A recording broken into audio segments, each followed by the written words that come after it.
It's like Several things. probably do.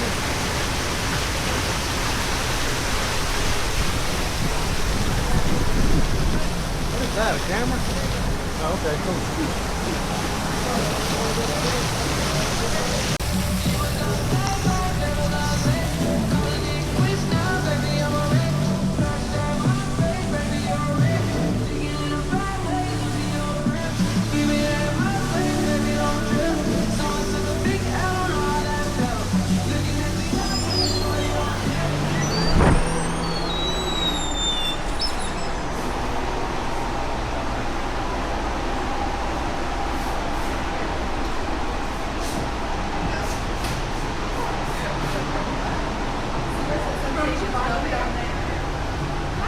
Hi, good. How are you?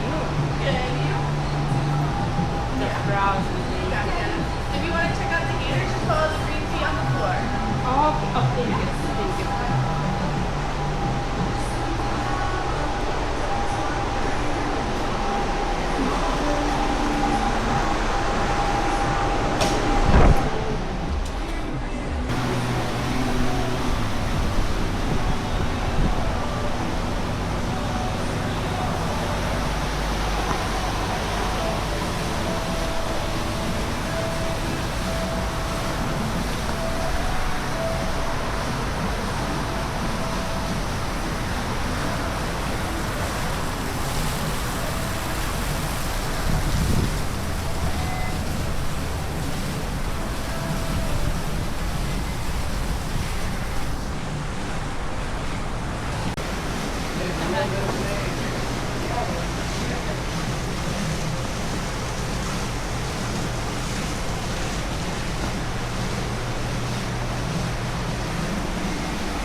these guys can actually jump about their full body length, so pretty fun to watch. So I'll start off with what we are. Fun Fuckers is technically a rescue because these guys are coming from alligator farms. Now, we have about 250 alligators here right now. All the ones you're seeing down in this pond are between 2 feet and 4 feet, which means they are between 2 and 4 years old. So you'll see some in the hatchling tanks over there, and you'll see some in the yearling tanks. The yearlings are going to be about a year. Hatchlings over there are going to be about 11 months. Now, like I said, they're all coming from alligator farms. So that just means that these guys were actually bred to be purses, belts, anything that you can think of, eating. Their heads would be used, their feet would be used for keychains. Now, we don't do that. We actually buy the whole alligator, and we treat them pretty well. They're going to be getting vet care and food, everything like that. You can also see there's a nice little turtle in that pond, a little slider. We also have a soft shell turtle in here. Her name is Tina. So if you guys get lucky enough to see her, she's in there as well. So yeah, these guys are technically saved alligators. Now they're going to be actually being transferred to zoos, aquariums, larger facilities like ours that can house alligators all around the world. It's not specific to Florida, but Florida is one of the only states that has these alligator farms where they are kind of raised like cattle. Now these guys in the pond, you'll see they're just kind of swimming around slowly. They actually have integumentary sensors on their chins, so they're going to be sensing what he's going to be putting in the water. He can actually sense things from 2 football fields away, guys. So that is like sensing where the fish is going, how big the fish is. So definitely don't be swimming in murky water and thinking that you can just, if you're far enough away, they're not going to sense you, because they decide to stay with her and they won't leave. She will actually kill them. So be happy that your mom is not an alligator, because if you're still living in her basement, you are KO. And it's just, it's natural. It's because she's going to be getting in the way of the clutch, of the next clutch. So everything they do is instinctual, especially that laying their eggs depending on whether they're boys or girls. So she will bury them deeper and it will be cooler and they'll be girls. Or she will bury them higher, make it a little bit warmer, and they'll be boys. Now, she will always put her nest above the flood line. So if you're ever stranded and you see an alligator nest, well, for one, run, because she's very protective.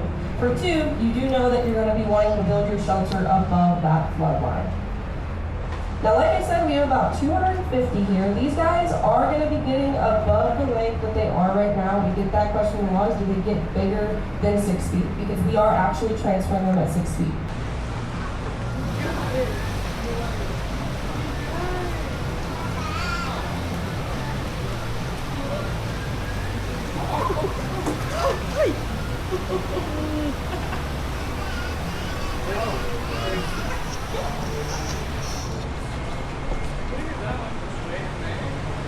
Look at the turtle. Yeah, I know. I mentioned that in my show. They'll be bellowing at, especially the males. These guys are going to get very aggressive, very territorial, and stuff like that. So that is exactly why we transfer them here. Now, we also offer photos. If you guys were interested in photos, you can go over to our bait shop, and we will get you photos there as well, because you guys can actually hold a live American alligator and get a 5x7 printout of a photo of that. Now, I do kind of want to wrap this up with, do not feed alligators in the wild. They do not need to be fed. A lot of the time, it is a myth that they do like marshmallows. It's not really a myth because they are attracted to bright colors. But they don't require marshmallows, they don't need Twinkies, they don't need anything like that. These guys have pretty much stayed the same throughout all of evolution. They don't look much different from the dinosaur period, which means they are particularly well equipped to do what they do. They don't need any sort of help from humans. They've been doing very well for a very long time. Another thing I do want to tell you guys is to not swim in murky water. You guys came on vacation to swim in a nice pool. Now, I don't suggest swimming in murky water at night.